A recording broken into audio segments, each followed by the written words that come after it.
اس کے بعد فرمایا گا لا اکراہ فی الدین، دین میں کوئی زور زبردستی نہیں ہے۔ علامہ ابن قیم رحمہ اللہ نے اس آیت کریمہ کی تفسیر فرماتے ہوئے کہا ھذا نفی فی معنی النہی، یہ نفی ہے مگر نہیں کے معنی میں۔ کیا مطلب؟ لا تکرہوا احدا علی الدین، دین قبول کرنے پر کسی کو مجبور نہ کرو۔ یہ کہتے ہیں مسلمان غیر مسلموں کو مسلمان بنا رہے، تلوار کے ذریعے اسلام پھیلا ہے، یعنی زبردستی ان کو مسلمان بنایا گیا ہے۔ کہاں؟ اس لیے کہ ایمان کا تعلق دل سے ہے اور دل دلیل سے مانتے ہیں، تلوار سے بدن جھکتا ہے دل نہیں۔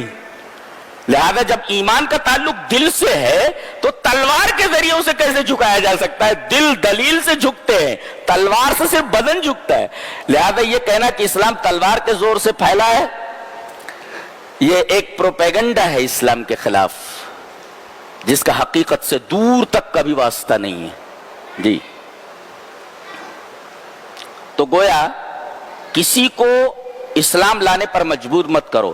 اس آیت کریمہ کا شان نزول یہ بتایا گیا ہے کہ اسلام سے پہلے صحابہ جو تھے، صحابہ ان کی کچھ اولادیں تھیں، اسلام سے پہلے یہ لوگ یہودی ہو گئے تھے یا نصرانی ہو گئے تھے؟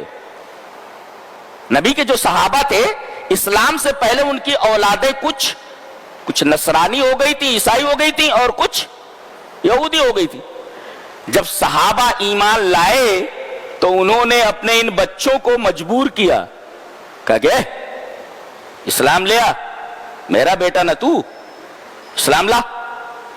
تو یہ آیت کریمہ اتری۔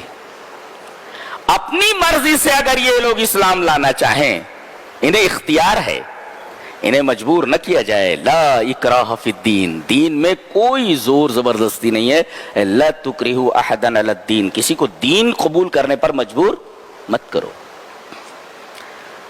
اس کے بعد کہا گیا کہ پہلے لا بولو، اس کے بعد پہلے ہمارے ہاں نو ہے۔ یہ دنیا کا واحد کلمہ ہے جو نو سے شروع ہوتا ہے اور یس پر ختم ہوتا ہے۔ لا نہیں، لا الہ، کوئی بھی معبود نہیں ہے، نفی کر دی گئی سوائے اللہ کے۔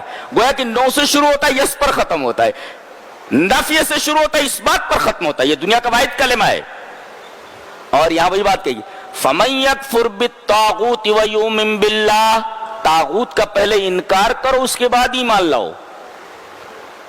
اور قاعدہ بھی یہی ہے، پہلے کھیت کے اندر سے کچرا صاف کیا جاتا ہے، خس و خاشاک نکالے جاتے ہیں، کھیتی کو اچھی طریقے سے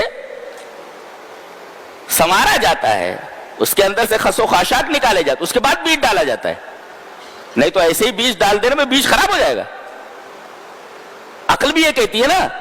تو فَمَن يَكْفُرْ بِالطَّاغُوتِ، طاغوت کا پہلے انکار کرو، وَيُؤْمِن بِاللَّهِ، بعد میں ایمان لاؤ۔ یہی مطلب ہے لا الہ الا اللہ، پہلے نفی ہے بعد میں اس بات ہے۔ اور طاغوت کسے کہتے ہیں؟ طاغوت کی تعریف ہے کل ما عبد سوى اللہ فهو طاغوت، اللہ کے علاوہ جس چیز کی بھی عبادت کی جائے وہ طاغوت ہے۔ کوئی انسان ہو اس کی عبادت کی جائے، جیسے بہت سارے لوگ ہیں، کتنے مزارات ہیں، کتنی درگاہیں ہیں، کتنے آستانے ہیں، کتنے منادر ہیں، کہتے ہیں کیا اتنی بڑی شخصیت دفن ہے۔ ارے شخصیت کتنی ہی بڑی کیوں نہ ہو، عبادت کے لائق نہیں ہو سکتی، اور اگر اس کی عبادت کی جا رہی ہے تو وہ طاغوت ہے۔ تو کل ما عبد سوى اللہ فهو طاغوت، اللہ کے علاوہ جس چیز کی بھی عبادت کی جائے وہ طاغوت ہے۔